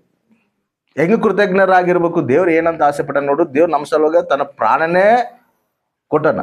ಇವತ್ತು ನಾವು ರಕ್ಷಣೆದಲ್ಲಿ ಬಂದೀವಿ ಅಂದರೆ ಇವತ್ತು ನಾವು ಈ ರೀತಿಯಾಗಿ ನಾವು ಕುಟುಂಬದವರನ್ನ ನಾವು ಆರಾಧಿಸ್ತಾ ಇದೀವಿ, ನಾವೆಲ್ಲ ಈ ರೀತಿಯಾಗಿ ಕುಂತು ದೇವ್ರನ್ನ ಆರಾಧಿಸ್ತಾ ಇದೀವಿ ಅಂದರೆ ದೇವ್ರ ಕೃಪೆ ಇದು. ದೇವ್ರ ಕೃಪೆ ಇಲ್ಲ ಅಂದರೆ ನಾವು ಈ ರೀತಿ ಆರಾಧಿಸೋದಿಲ್ಲ, ನಾವು ಈ ರೀತಿ ದೇವ್ರ ಸನ್ನಿಧಿಯಲ್ಲಿ ಕುತ್ಕೊಳಕ್ಕೆ ಆಗೋದಿಲ್ಲ. ಇದು ಉನ್ನತವಾದ ಕೃಪೆ ದೇವ್ರು ನಮಗೆ ಕೊಟ್ಟನ. ಹೌದಾ? ಮತ್ತೆ ಇದಕ್ಕೆ ನಾವು ಕೃತಜ್ಞರಾಗಿ ನಾವು ಜೀವಿಸ್ಬೇಕಾತಗ. ಕೃತಜ್ಞರಾಗಿ ನಾವು ಜೀವಿಸಿಲ್ಲ, ಅದನ್ನ ಮರ್ತೀವಂದ್ರೆ ಅರ್ಥ ಏನಪ್ಪಾ ಅಂತ ಹೇಳಿದ್ರೆ, ಈ ವ್ಯಕ್ತಿಗಳು ಹೆಂಗ ಮರ್ತು ಕೃತಜ್ಞತೆ ಇಲ್ದರಾಗ್ಯಾರೋ ಆ ಒಂದು ಲಿಸ್ಟಿಗೆ ನಾವು ಕೂಡ ಬರ್ತೀವಿ. ನಾವು ಕೃತಜ್ಞರಾಗಿರ್ಬೇಕು. ದೇವ್ರು ಮಾಡಿರೋ ಪ್ರತಿ ನೋಡಿ ಒಂದೇ ಸಲ ನಾವು ಆಲೋಚನೆ ಮಾಡೋಣ. ನಾವು ಇವಾಗ ಫಸ್ಟಿಗೆ ಮಾತಾಡ್ಕೊಂಡ್ವಿ, ನಮ್ಮ ಜೀವಿತಗಳು ಪ್ರತಿಯೊಬ್ಬರ ಜೀವಿತಗಳು ಚೆದಿರೋಗಿರೋ ಜೀವಿತಗಳು. ಇವತ್ತು ನಮ್ಮ ಜೀವಿತಗಳು ಮತ್ತೆ ನಾವು ಒಳ್ಳೆ ರೀತಿಯಲ್ಲಿ ದೇವ್ರು ನಮ್ಮನ್ನು ಕಟ್ಟಿ ಒಳ್ಳೆ ರೀತಿಯಲ್ಲಿ ನಮ್ಮನ್ನ ತನ್ನಲ್ಲಿ ನಮ್ಮನ್ನ ಸೇರಿಸ್ಕೊಂಡು ಕೃಪೆ ತೋರಿಸಿ ಒಂದು ಒಳ್ಳೆ ಜೀವಿತ ಕೊಟ್ಟು ದೇವ್ರು ನಮ್ಮನ್ನು ನಡೆಸ್ತದಾನಂದ್ರೆ ಇದು ಕಾರಣ ದೇವ್ರೆ. ಆಮೇನ್. ಹೌದಾ? ಏನೋ ಡೌಟ್ ಆಯ್ತಾ? ಒಂದು ಸರಿ ನೆನೆಸ್ಕೊರಿ, ನಾವು ಏನು ಆಲೋಚನೆ ಮಾಡಿದ್ವಿ, ನಾವು ಹೆಂಗಿದ್ವಿ ಅದೇ ವೇನಲ್ಲೇ ನಾವು ಹೋಗಿದ್ರೆ ನಮ್ಮ ಜೀವಿತಗಳು ಹೆಂಗಿರ್ತಿದ್ವು ಒಂದ್ಸರಿ ಆಲೋಚನೆ ಮಾಡ್ತಾರೆ. ಹೆಂಗಿರ್ತಿದ್ವು? ಎಷ್ಟು ಭಯಂಕರವಾಗಿರ್ತಿದ್ವು. ಅಸಲು ನಾವು ಇರ್ತಿದ್ವಾ? ಹೋಗ್ಲಿ, ಜನನ ನಮ್ಮನ್ನು ಗುರುತಿಸ್ತಿದ್ರ? ಜನರ ದೃಷ್ಟಿಯಲ್ಲಿ ನಾವು ಹೆಂಗಿರ್ತಿದ್ವಿ? ಇವತ್ತು ದೇವರು ನಮ್ಮನ್ನು ಈ ರೀತಿ ಕೂಡಿಸಿ, ಈ ರೀತಿ ನಮ್ಮನ್ನು ಕುಂದಿರಿಸಿ, ತನ್ನ ಉನ್ನತವಾದ ಕೃಪೆ ಕೊಟ್ಟು, ತನ್ನ ರಕ್ತದಲ್ಲಿದ್ದ ನಮ್ಮನ್ನು ತೊಳೆದು ಶುದ್ಧೀಕರಿಸಿ ಪರಿಶುದ್ಧಪಡಿಸಿ ನನ್ನ ಮಕ್ಕಳಾಗಿ ನೀವಿರ್ರಿ ಒಂದು ಉನ್ನತವಾದ ಘನತೆ ಕೊಟ್ಟು ದೇವರು ನಮ್ಮನ್ನು ನಡೆಸ್ತದನಂದ್ರೆ ಇದಕ್ಕೆ ನಾವು ಎಷ್ಟು ಕೃತಜ್ಞರಾಗಿ ಜೀವಿಸ್ಬೇಕಾ ಇಲ್ಲ? ಮತ್ತೆ ಆ ರೀತಿ ದೇವ್ರಿಗೆ ಸಂತೋಷಕರವಾಗಿ, ದೇವರಿಗೆ ಆನಂದಕರವಾಗಿ ನಾವು ಜೀವಿಸುವಂತವರಾಗಿದ್ದೀವ? ನಮ್ಮ ನೋಡಿ ದೇವ್ರು ಸಂತೋಷ ಪಡ್ತಾನ, ನಮ್ಮ ನೋಡಿ ದೇವ್ರು ಆನಂದ ಪಡ್ತಾನ. ಒಂದು ಸರಿ ನಮ್ಮ ಒಂದು ಹಿಂದೆ ಚರಿತ್ರೆ ನಾವು ನೆನೆಸ್ಕೊಂಡಿವ ಅನ್ಕೋ, ತಲೆಯಲ್ಲಿ ದಾರಕಾಲವರೆಗೆ ನಡಗು ಬರ್ತದೆ, ಭಯ ಆಗ್ತದೆ ನಮಗೆ. ಯಪ್ಪ, ನಮ್ಮ ಜೀವಿತ ಹಾಳಾಗೋಗ್ಬಿಡ್ತಿದ್ದಲ್ಲ. ಇವತ್ತು ಫ್ಯಾಮಿಲಿ ಮುಂದೆ ಆಗಲಿ, ಸ್ನೇಹಿತರ ಮುಂದೆ ಆಗಲಿ, ಕುಟುಂಬಸ್ಥರ ಮುಂದೆ ಆಗಲಿ ನಾವು ತಲೆತ್ತಿ ನಾವು ನಿಂತೀವಂದ್ರೆ ಕಾರಣ ದೇವ್ರೆ. ಆಮೇನ್. ಕಾರಣ ದೇವ್ರೆ. ಅದು ನಾವು ಈ ಜೀವಿತ ಪೂರ್ತಿ ಕೂಡ ಅದು ಕೃತಜ್ಞರ ಜೀವಿಸಿವಂದ್ರೂ ಕೂಡ ಕಡಿಮೆನೆ. ನಾವು ಆಲೋಚನೆ ಪ್ರಕಾರ ನಾವು ಹೆಜ್ಜೆ ಹಾಕಿದ್ರೆ ನಮ್ಮನ್ನು ಒಬ್ಬರು ಕೂಡ ಮೂಸಿ ಕೂಡ ನೋಡ್ತಿದ್ದಿಲ್ಲ ನಮ್ಮನ್ನ. ಅಂತ ಒಂದು ಸ್ಥಿತಿನಾಗಿದ್ದ ದೇವ್ರು ನಮ್ಮನ್ನು ಕರ್ಕೊಂಬಂದು ಅನೇಕ ಒಂದು ಆಶೀರ್ವಾದಕರವಾಗಿ ಒಂದು ಉನ್ನತವಾದ ಬಾಧ್ಯತೆ ಕೊಟ್ಟು ನಮ್ಮನ್ನು ನಡೆಸ್ತದನಂದ್ರೆ ಆ ಬಾಧ್ಯತೆಗೆ ತಕ್ಕಂತೆ ಎಷ್ಟು ಕೆಲಸ ಮಾಡ್ಬೇಕು ನಾವು, ಎಷ್ಟು ಕೃತಜ್ಞರಾಗಿರ್ಬೇಕು ನಾವು. ಇರ್ಬೇಕಾ ಇರಬಾರ್ದಾ? ಏನು ಚಿಂಟು? ಇರ್ಬೇಕಲ್ಲ? ಇರ್ತಿದೀವ? ಎಷ್ಟು ಗಂಟೆ ಪ್ರಾರ್ಥನೆ ಮಾಡಿವ ಅನ್ನೋದು ಇಂಪಾರ್ಟೆಂಟ್ ಅಲ್ಲ, ಆ ಪ್ರಾರ್ಥನೆ ಜೀವಿತ ತಕ್ಕಂಗೆ ನಾವು ಜೀವಿಸ್ತಿದೀವ ಅನ್ನೋದು ನೋಡ್ಕೋಬೇಕು. ಜೀವಿತ ಐತಾ? ನಾವು ರಕ್ಷಣೆದಲ್ಲಿ ನಡೆಸ್ಬೇಕಂತ ಹೇಳಿದ್ರೆ ಹೆಂಗೆ ನಡೆಸ್ತಿ? ಹೆಂಗೆ ನಡೀತಾರ? ನಮ್ಮ ಕ್ರಿಯೆಗಳು ನೋಡೇ ನಡೀತಾರ. ನೀನು ಹೆಂಗೆ ಜೀವಿಸ್ತದೆ ಅದನ್ನ ನೋಡ್ತಾರ. ನಮ್ಮ ಜೀವಿತನ ಒಂದು ಸಾಕ್ಷಿಯಾಗಿರ್ಬೇಕು. ಸಾಕ್ಷಿಯಾಗಿ ನಮ್ಮ ಜೀವಿತ ನಾವು ಕಟ್ಕೊಂಡಿಲ್ಲ ಅಂದ್ರೆ ಅರ್ಥ ಏನು ಗೊತ್ತಾ? ನಾವು ಇನ್ನೂ ಸೀರಿಯಸ್ ಆಗಿ ತಗೊಂತೇನೆ ಇಲ್ಲ ಅಂತ ಅರ್ಥ. ದೇವ್ರಿಗೆ ಕೃತಜ್ಞರಾಗಿಲ್ಲ ಅಂತಲೇ ಅರ್ಥ. ಪ್ರತಿಯೊಬ್ಬರು ಅಬ್ಸರ್ವ್ ಮಾಡೋದೇನು ಹೇಳ? ನಮ್ಮ ಜೀವಿತನ ಅಬ್ಸರ್ವ್ ಮಾಡ್ತಾರ. ನಾವು ಹೆಂಗೆ ಜೀವಿಸ್ತಿದೀವಿ, ಹೆಂಗೆ ಮಾತಾಡ್ತಿದ್ವಿ, ಹೆಂಗೆ ನಾವು ನಡೀತಿದ್ವಿ, ಯಾವ ಸಂದರ್ಭದಲ್ಲಿ ನಾವು ಹೆಂಗೆ ಪ್ರಯತ್ನ ಮಾಡಿದ್ವಿ ಎಲ್ಲ ಅಬ್ಸರ್ವ್ ಮಾಡ್ತಾರಿಲ್ಲ? ಮತ್ತೆ ಆ ರೀತಿ ನಾವು ಜೀವಿಸ್ತಿಲ್ಲ ಅಂದ್ರೆ ಅರ್ಥ ಏನು ಹೇಳ? ನಾವು ದೇವ್ರಿಗೆ ಕೃತಜ್ಞರಾಗಿ ಜೀವಿಸ್ತಿಲ್ಲ ಅಂತ ಅರ್ಥ. ಮೇಲು ಮಾಡೋಣ, ಮೇಲನ್ನು ಅನುಭವಿಸ್ತಾ ಇದೀವಿ, ದೇವ್ರ ಸನ್ನಿಧಿಗೆ ಬಂದು ದೇವ್ರಿಗೆ ಪ್ರಾರ್ಥನೆ ಮಾಡ್ತಾ ಇದೀವಿ ಅಂದ್ರೆ ಏನು ಪ್ರಾರ್ಥನೆ ಮಾಡೋದಕ್ಕೆ ದೇವ್ರ ಸನ್ನಿಧಿಗೆ ಬರಾಗ ಅದು ಯಾರಿಗೆ ಮೇಲದು? ನಮಗೆ ಮೇಲದು. ನಾವು ದೇವ್ರ ಸನ್ನಿಧಿಗೆ ಬಂದ್ರೆ ನಮಗೆ ಮೇಲು. ಪ್ರಾರ್ಥನೆ ಮಾಡಿ ಅಂದ್ರೆ ನಮಗೆ ಮೇಲು, ಬೈಬಲ್ ಧ್ಯಾನ ಮಾಡಿ ಅಂದ್ರೆ ನಮಗೆ ಮೇಲು. ಯಾಕಂದ್ರೆ ನಾವು ಜ್ಞಾನ ಕಲಿತೀವಿ, ನಾವು ಇನ್ನ ಶ್ರೇಷ್ಠವಾದ ಅನುಭವಗಳು ಕಲಿತೀವಿ, ವಾಕ್ಯನಲ್ಲಿ ಬೆಳಿತೀವಿ. ಇವೆಲ್ಲ ಯಾರ ಮೇಲಿಗೆ? ದೇವ್ರ ಸನ್ನಿಧಿಯಲ್ಲಿ ನಾವು ಹುಡುಕೋದು ಯಾರ ಮೇಲಿಗೆ? ಅದೇ ದೊಡ್ಡ ಏನೋ ದೇವ್ರಿಗೆ ನಾವು ಮೇಲ್ ಮಾಡ್ತಾ ಇದೀವಂತ ಅಲ್ಲ, ಭ್ರಮೆ ಅದ. ನೀನು ಯಾವಾಗ ಗೊತ್ತಾ ನೀನು ದೇವರಿಗೆ ನೀನು ಕೃತಜ್ಞನಾಗಿ ಜೀವಿಸೋದು, ನೀನು ಅನೇಕರನ್ನ ದೇವ್ರ ಕಡೆಗೆ ತಿರ್ಸ್ತಿ ನೋಡು, ನೀನು ಅನೇಕರನ್ನ ದೇವ್ರ ರಾಜ್ಯಕ್ಕೆ ನೀನು ನಡೆಸ್ತಿ ನೋಡು. ನನಗೆ ದೇವ್ರಿಗೆ ಭಾಗ್ಯ ಕೊಟ್ಟ, ಈ ಭಾಗ್ಯ ನಾನು ಅನೇಕರಿಗೆ ನಾನು ತಿಳಿಸ್ಬೇಕಂತೇಳಿ ನೀನು ಅದಕ್ಕೆ ಸಲ ಪ್ರಯಾಸ ಪಡ್ತೀನಿ ನೋಡು. ಅದು ನೀನು ದೇವ್ರಿಗೆ ಕೃತಜ್ಞನಾಗಿ ಜೀವಿಸ್ದಂಗ, ಅದು ನೀನು ದೇವ್ರಿಗೆ ಕೃತಜ್ಞನಾಗಿ ಜೀವಿಸ್ದಂಗ. ನಿನಗೆ ಮಾಡಿಲ್ಲ ಮೇಲು, ಮಾಡ್ಯಾನಂದ್ಮೇಲೆ ಅದು ನಿನ್ನ ಬಾಧ್ಯತೆ, ಅದು ಬಾಧ್ಯತೆಗೆ ತಗೋಬೇಕು ನೀನು. ಅವಾಗೇ ದೇವ್ರು భలే నమ్మకమైన మంచి దాసుడా, భలే నమ్మకమైన మంచి దాసుడా ಅಂತ ಹೇಳ್ಸ್ಕೋಬೇಕ. ಇವನು ನನಗೆ ಸರಿಯಾದ ಕೆಲಸದಾರನಲ್ಲ ಅಂತ ಅನಿಸ್ಕೋಬೇಕ. ನಾವು ಭಲೇ ನಮ್ಮಕమైన ಮಂచి ದಾಸುಡ ಅಂತಾನೆ ಅನಿಸ್ಕೋಬೇಕು. ಅದಕ್ಕಾಗಿ ದೇವ್ರು ನಮ್ಮನ್ನು ಕರೆದಿರೋದು, ಅದಕ್ಕಾಗಿ ದೇವ್ರು ನಮಗೆ ಈ ಒಂದು ಕೃಪೆ ಕೊಟ್ಟಿರೋದು, ಈ ಬಾಧ್ಯತೆ ಕೊಟ್ಟಿರೋದು, ಈ ಕೆಲಸ ಕೊಟ್ಟಿರೋದು, ದೇವದೂತರಿಗಿಲ್ಲ ಅಂತ ಈ ಶ್ರೇಷ್ಠವಾದ ಅನುಭವ ದೇವ್ರು ನಮಗೆ ಕೊಟ್ಟಿರೋದು. ಎಷ್ಟು ಕೃತಜ್ಞರಾಗಿದ್ದೀವಿ, ಎಷ್ಟು ರೋಷ ಇರ್ಬೇಕು ನಮ್ಮಲ್ಲಿ, ಎಷ್ಟು ರೋಷ ಇರ್ಬೇಕು ನಮ್ಮಲ್ಲಿ. ದೇವಾ ನಾನು ಯಾವ ಸ್ಥಾನದಿಂದ ನನ್ನ ತಂದಿ, ನನ್ನ ಯಾವ ಸ್ಥಾನದಲ್ಲಿ ನಾನು ನಿಂದಿರಿಸಿ ಇವಾಗ ನೀನು ಆ ಕೃತಜ್ಞರಾಗಿ ನಾವು ಜೀವಿಸ್ತಿದ್ದೀವಿ. ನಿಜವಾಗಲು ಆ ಸ್ಯಾಟಿಸ್ಫ್ಯಾಕ್ಷನ್ ನಮ್ಮಲ್ಲಿ ಆಯ್ತಾ? ದೇವ್ರು ನೋಡಿ ನಮ್ಮ ನೋಡಿ ಸಂತೋಷ ಪಡ್ತಾನ. ಅದಕ್ಕೆ ಪೌಲ್ ಹೇಳ್ತಾನ, ಇಷ್ಟರವರೆಗೆ ನೀವು ನೋಡ್ಬೇಕಂದ್ರೆ ನೀವು ಬೋಧಿಸುವಂಥವ್ರಾಗಿರ್ಬೇಕು, ಇನ್ನು ನೀವು ಆ ರೀತಿ ಇಲ್ಲ ಅಂತಾನೆ. ಎದಕ್ಕಂತಾನ? ಸೇವಕನ ಎದಕ್ಕೆ ಅಷ್ಟು ಬಾಧೆ ಪಡ್ತಾನ? ನಿಮಗೆ ಶ್ರೇಷ್ಠವಾದ ಆಹಾರ ತಿನ್ನಿಸ್ಬೇಕಂತ ನನಗೆ ಐತೆ, ಆದ್ರೆ ನೀವು ಶ್ರೇಷ್ಠವಾದ ಆಹಾರ ತಿನ್ನೋಷ್ಟು ನಿಮಗಿಲ್ಲ, ಇನ್ನು ಹಾಳು ಕೊಡುವಂಥವ್ರಾಗಿದ್ದೀರಲ್ಲ ಅಂತೇಳಿ ಬಾಧೆ ಬೀಳ್ತಾನೆ. ಎದಕ್ಕೆ ಬಾಧೆ ಬೀಳ್ತಾನ? ನೀವು ಆ ಮೆಟ್ಟಿಗೆ ಬರಬೇಕು, ಆ ಭಾರ ನಿಮಗೆ ಇರಬೇಕು, ರೋಷಗಳಿಗೆ ಜೀವಿಸ್ಬೇಕು. ಸಮಯ ಸ್ವಲ್ಪ ಐತೆ, ದೇವ್ರ ಆ ಕಡೆ ಸಮೀಪವಾಗೈತೆ. ನಮ್ಮ ಭವಿಷ್ಯತ್ತು ನಮಗೆ ದೇವ್ರು ಎಷ್ಟು ಆಯುಷ್ ಕೊಟ್ಟನೋ ಗೊತ್ತಿಲ್ಲ. ಇರುವಾಗ ಸದ್ಗುಣ ಮಾಡ್ಕೋಬೇಕಲ್ಲ. ಇವೆಲ್ಲ ನಾನು ಎದಕ್ಕೆ ಹೇಳ್ತೀನಿ ಗೊತ್ತಾ? ನನ್ನ ಕುಟುಂಬ ಇದು, ನನ್ನ ಕುಟುಂಬ ದೇವ್ರ ಕೃತಜ್ಞರಾಗಿರ್ಬೇಕನ್ನ ನನ್ನ ಆಸೆ. ನನ್ನ ಕುಟುಂಬ ಯಾವತ್ತು ಇನ್ನೂ ಘನತೆ ಹೊಂದಬೇಕು, ಇನ್ನೂ ಮಹಿಮೆ, ಇನ್ನೂ ದೇವ್ರ ಸಲುವಾಗಿ ವಿಸ್ತಾರವಾಗಿ ಕಷ್ಟಪಡ್ಬೇಕು. ನಾವು ಇನ್ನೂ ದೇವ್ರ ರಾಜ್ಯನ ವಿಸ್ತರಿಸ್ಬೇಕು, ನಾವು ಇನ್ನೂ ರೋಷಗಳಿಗೆ ನಾವು ಜೀವಿಸ್ಬೇಕು, ಇನ್ನೂ ಬಲವಾಗಿ ನಾವು ಕೆಲಸ ಮಾಡಬೇಕು, ಬಲವಾದ ಅಪವಾದಿ ಕೋಟೆಗಳು ನಾವು ನಿರ್ಮೂಲ ಮಾಡ್ಬೇಕು, ಒಬ್ಬೊಬ್ಬರೊಂದು ಸೈನ್ಯ ಆಗ್ಬೇಕು. ಈಗ ಇದ್ದವನೇನು ಮಾಡ್ತಾನೆ, ಇಕ್ಕಡ್ 100 ಜನ, ಇಕ್ಕಡ್ 100 ಜನ, ಇಕ್ಕಡ್ 100 ಜನ, ಹೆಂಗ ಡಿವೈಡ್ ಮಾಡಿ ಕಳಿಸ್ತಾನೋ ಹಂಗೆ ನಾವು ಡಿವೈಡ್ ಆಗ್ಬೇಕು ದೇವ್ರ ರಾಜ್ಯನ ವಿಸ್ತರಿಸಾಗ. ಆಮೇನ್. ಶತ್ರು ಎಷ್ಟು ದೊಡ್ಡನೇ ಶತ್ರು, ನಮ್ಮ ಪಕ್ಷದ ದೇವ್ರದನ ಅದಲ್ಲ. ಅರ್ಥ ಏನಂದ್ರೆ ನೀವೇನು ಮಾಡ್ತಿಲ್ಲ ಅಂತ ಅರ್ಥ ಅಲ್ಲ, ನೀವು ಇನ್ನೂ ಮಾಡ್ಬೇಕನ್ನೋ ದೇವ್ರ ಆಸೆ. ಇನ್ನೂ ಮಾಡ್ಬೇಕು, ಇನ್ನೂ ಜಾಸ್ತಿ ನಾವು ಕೆಲಸ, ಇನ್ನೂ ಜಾಸ್ತಿ ದೇವ್ರ ಕೃತಜ್ಞರಾಗಿರ್ಬೇಕು.